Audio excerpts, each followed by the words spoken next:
Hello guys, আসসালামু আলাইকুম। তো আমরা প্রবাসীরা ইনশাল্লাহ মাঠে নেমে গেছি সবাই। আমি একজন মালয়েশিয়ান প্রবাসী। তো মালয়েশিয়া, দুবাই, সৌদি, কাতার সবাই মাঠে আছে। তো আমাদের স্টুডেন্ট ভাইদের উপরে যে অত্যাচার করছো, এর জবাব আমরা হারে হারে দিব। এর জবাব আমার ভাইকে গুলি করে মারছো, ইভেন কি আমার ভাইকে না, শুধু আমাদের প্রবাসীদেরকে তোমরা প্রতিবন্ধী বানিয়ে রাখছো। আজকে কয়দিন, 6-7 দিন ইন্টারনেট নাই। আমাদের ফ্যামিলি বেঁচে আছে না মরে গেছে আমরা নিজেরাও জানি না। মাননীয় প্রধানমন্ত্রী, তোমার এখন পদত্যাগ করা উচিত। আর তোমার মতো সরকার আমাদের দরকার নাই। কারণ আমরা প্রবাসীরা কষ্ট করে করে টাকা পাঠাই, ওই টাকা দিয়ে তুমি খাও, আর আমাকেও তুমি প্রতিবন্ধী বানাই রাখো। কি লেগে? তোমার বাপের কাইলে সম্পদ, তোমার বাপের কাইলে সম্পদ নাকি যে তুমি এইগুলো করতেছো? তুমি ইন্টারনেট বন্ধ করে রাখছো, সব কিছু বন্ধ করে রাখছো কেন? বাংলাদেশ ব্যাংকের রিজার্ভ সবেমাত্র কমা শুরু হয়েছে, সব দেশের প্রবাসীরা ইনশাল্লাহ। কারণ আমরা প্রতিবাদ করব না কেন? তোমরা দেশের ইন্টারনেট বন্ধ করে আমাদেরকে প্রতিবন্ধী বানাইছো।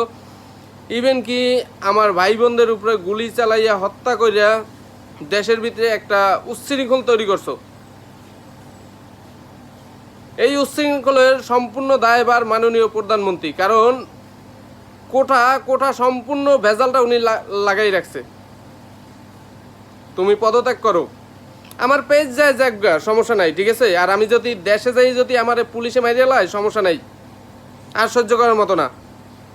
কুত্তা লীগ আর ভাল লাগে না, আর ভাল লাগে না। কারণ যেই লীগ আমার অসহায় ভাই বোনকে চিনে না, তাদেরকে আমারও দরকার নাই।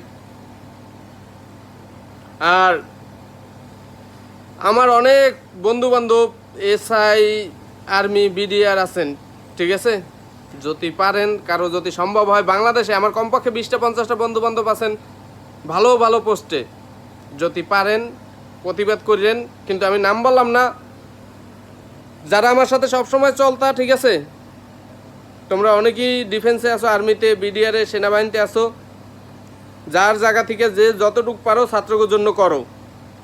যদি করো, সারা জীবন তোমাদের কাছে কৃতজ্ঞ থাকবো। আর না করলে তোমরাও কুত্তার জাত।